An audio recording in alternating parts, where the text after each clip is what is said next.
त्याचं कारण असं आहे, त्यांच्या आई जिजाऊ आपल्या शाळेमध्ये जिजाऊंची जयंती आपण साजरी त्यावेळेस देखील बोललो होतो की आई जिजाऊ ह्यांचाच वाटा जास्त करून त्यांच्या जडणघडणीमध्ये आहे.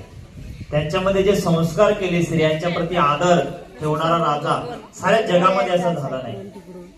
अनेक शूर राजे जगामध्ये खूप राजे झाले, भारतात पण खूप राजे झाले, पण त्यांचं शिवरायांशी कुठेही तुलनाच होऊ शकत नाही असे शिवराय होते.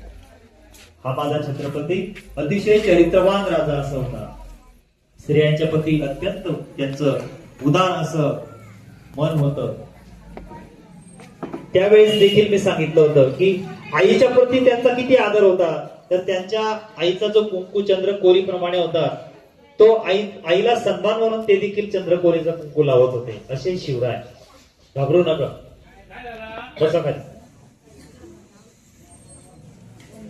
शिवरायांचं बालपण हे मावळ्यांच्या मुलांमध्ये गेलं. मावळे म्हणजे तो जो मावळ प्रांत आहे, पुणे जिल्ह्यामध्ये सह्याद्रीचा जो पर्वत आहे त्याचा जो भाग आहे त्याला मावळ असं म्हटलं जातं. आणि त्या मावळात राहणारे लोक हे मावळे.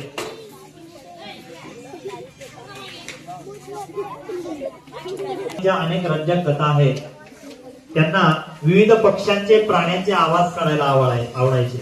तुम्हाला आवडतात का? है ना. विविध पक्ष्यांचे, कोकिळा,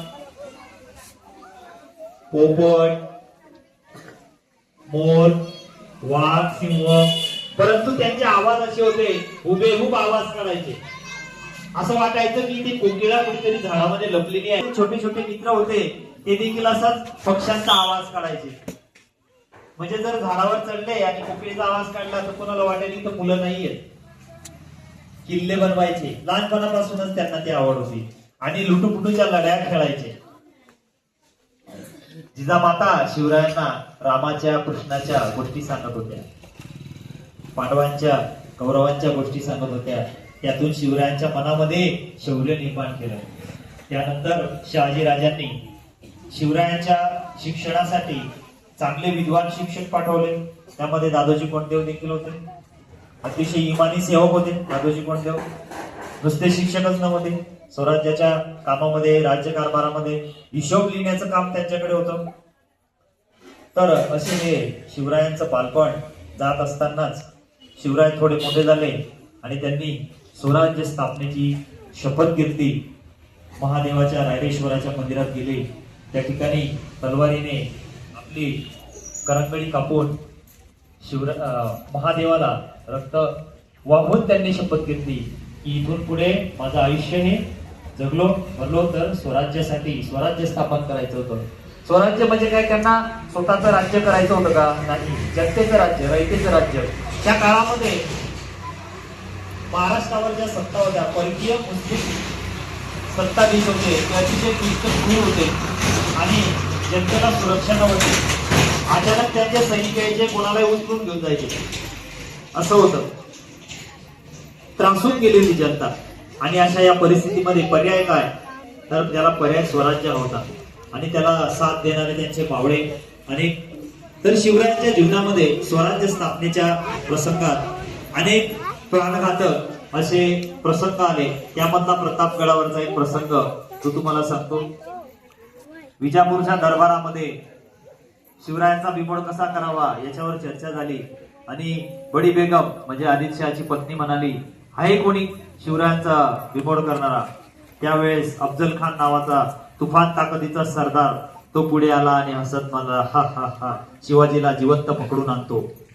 त्याने विडा उचलला आणि निघाला. लाखोची सैन्य घेऊन, फौज फाटा घेऊन महाराष्ट्रात आला.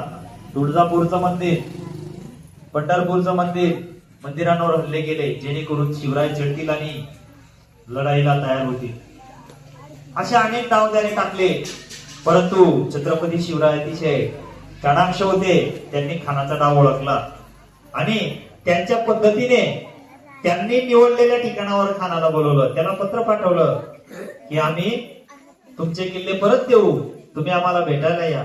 खानाला आनंद झाला. अरे वा वा वा, शिवाजी घाबरला वाटतं असं म्हणायला. आणि मग शिवरायांनी सांगितलं की प्रतापगडावर या. प्रतापगडावर भेट ठरली. शिवरायांनी जिजाऊंचं दर्शन घेतलं. त्यांना अनेक लोकांनी समजवलं की तो खात दुष्ट आहे, जाऊ नका त्याला भेटायला. परंतु अतिशय शिवरायांचं जीवनचरित्रामध्ये असं लक्षात येतं की ज्या ज्या वेळेला संकट येत होतं त्या वेळेला शिवरायांची बुद्धी अतिशय तल्लख चालत होती, जास्त चालत होती बुद्धी शिवरायांची, अतिशय पराक्रमी. आपण साधं माकडीला उड्या मारायला लागली घाबरतो आपण, आहे की नाही? शौर्य कसं निर्माण होईल आपल्यामध्ये? नुसतंच पुस्तक वाचून नुसतं गणित सोडवून होणार आहे का? है ना? शिवरायांचं चरित्र आपल्याला अभ्यासावं लागेल. तर अशा या ज्या ठिकाणी साक्षात मृत्यू, तरी शिवराय गेले तिथे भेटायला. अतिशय आणि शिवरायांना जीव देणारे सोबत जवळ घेतले. जीवा महाला चांगले जवळचे विश्वासू सहकारी सोबत घेतले. भेट ठरली. शामियाना सल्ला, मंडप टाकण्यात आला. भेटीची वेळ सकाळी शिवराय गेले, दर्शन घेतलं, देवीचं दर्शन घेतलं आणि गेले. त्यांना माहिती होतं की हा दुष्ट आहे, काहीतरी करेल, म्हणून शिवरायांनी तयारी कशी केली?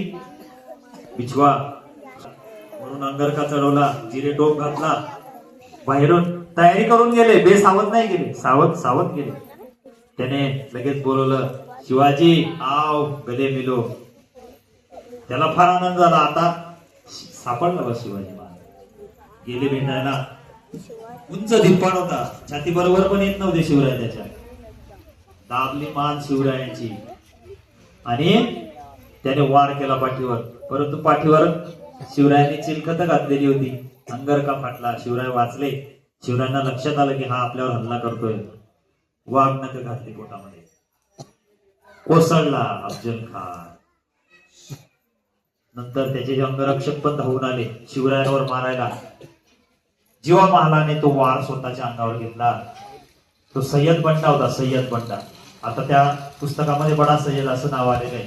आपण जेव्हा शिकलो तेव्हा सय्यद बंडा असं होतं. त्याला जीवा महालांनी मारला. आणि शिवरायांनी एक खूण ठरवलेली होती की आम्ही जिंकलो की तोफेचे आवाज करू. आणि आपलं जे सैन्य होतं ते असं झाडांवर लपून बसलेलं सैन्य होतं, लपून चपून हल्ला करणारे. आणि अफजल खानाचं सैन्य असं समोरच होतं. त्यांना तोफेचा आवाज ऐकला आणि समजलं त्यांना की आपल्या राजांनी आता मारला याला. झाली लढाई सुरू. अचानक सैनिक आले, त्यांना कळलं नाही अफजल खानाच्या सैन्याला हे कुठून आले अचानक. ते बेसावध होते आणि दानादान उडवली शत्रू सैन्य. बाकी पळून गेले, मारून टाकले. आणि अशा या अफजल खानाची समाधी प्रतापगडावर बांधून टाकली शिवराय. म्हणजे असं नाही केलं, शत्रू जरी असला त्याचा सन्मान त्याच्या धर्माप्रमाणे केला. छत्रपती शिवराय हे हिंदू धर्माचे धर्माभिमानी होते.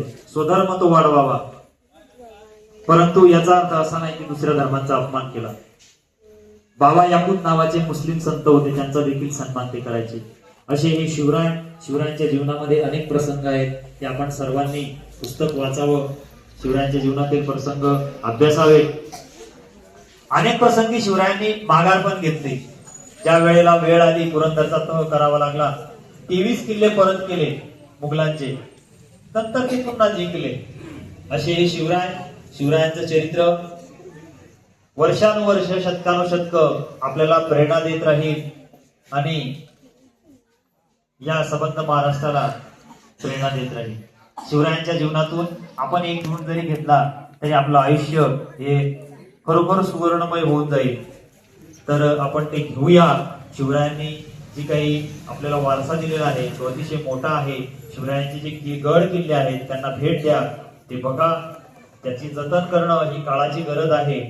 तर अशा या प्रसंगी फार वेळ न घेता शिवरायांच्या पावन प्रतिमेस मी अभिवादन करतो. धन्यवाद.